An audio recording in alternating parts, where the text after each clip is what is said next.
Salamlar, xoş gördük hər birinizi. Sizin üçün iyul ayına baxıram. Bizim gözəl boğalarımızı iyul ayında nələr gözləyəcək? İyul ayının enerjisinə bir kart, dekadalarımıza bir kart, iş axtaranlar üçün bir kart, sevgi gözləyənlər üçün bir kart, problemlər olanlar üçün bir kart və məsləhət kartı. Tak, maraqlı kartlar çıxıb, boğalar. Rıtsar Kubkov. Hərəkətdə olacaqsınız, yol görsənir. Ola bilsin ki, çoxdan istirahət etmək istərdiniz və bu ay, iyul ayında artıq ki, nəhayət ki, istirahət edəcəksiniz. Əhval-ruhiyyəniz yaxşıdır bu kart ilə. Və Kolesnitsa yenə yol kartı. Hətta başqa ölkəyə uçanlar olacaq. Bu böyük arkandır. Çoxdankı arzunuzdur, həyatda yaşanır. Həyat yolunuz açıqdır bu kartla. Hansı işdən yapışsanız sizdə alınacaq. Özünüzə güvənirsiniz. Bir lider kimi öz gücünüzü göstərməyə bacarırsınız. Çox müsbət kartdır. Və burada 5-ci meçi.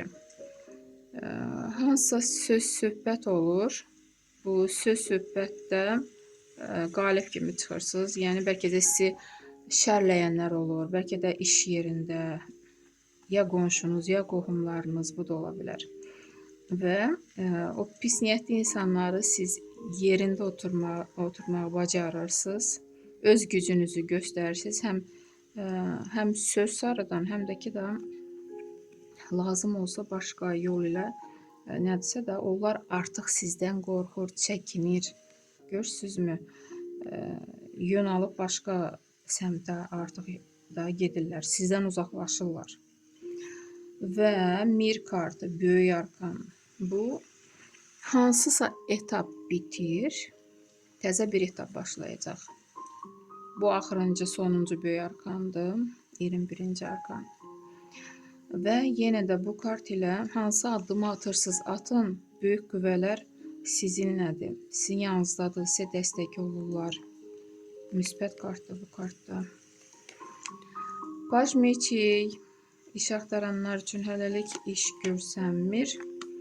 Kolesa fortunu, hisslərə işarə yoxdur. 6-cı meçi, problemləriniz necə olacaq?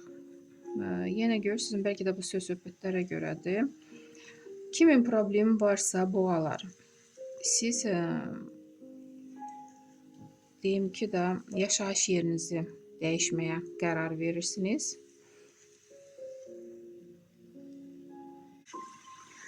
Deməli, problemləri olanlar dediyim kimi ailəlikcə yaşayış yerini dəyişə bilərsiniz və ola bilsin ki, bu söz-söhbətlər qohumlar arasında, bəlkə də qaynana gəlin, qaynata oğulda, yəni belə ola bilər ki, evdə söz-söhbət olub, əgər iki ailə bir yerdə yaşayırsa və indi siz ayrılmağa qərar verirsiniz. Və yaşayış yerində dəyişəndən sonra da yəni bu problemlər bitir. Rıtsar meçi, məsləhət kimi nə xəbər alırsınızsa, siz o xəbəri birinci növbədə yoxlayın. Çünki bu xəbəri sizə kim çatdırırsa, pis niyyətli insanlar çatdırır. Və sizi özünüzdən çıxartmağa çalışırlar. Qarşı tərəfə, yəni qarşı tərəf haqqında elə sözlər danışırlar ki, da siz özünüzdən asılı olmayaraq hücuma hazırlaşırsınız. Yəni söz savaşına hazırlaşırsınız. Məsləhət kimi belə bir kart düşür ki, bu pis niyyətli insanlar sizə nə xəbər gətirirsə, əvvəlcə yoxlayın, sonra addım atın. Belə bir kart düşdü. İnşallah gözəl bir yay ayları sizi qarşılayar. Sağ olun.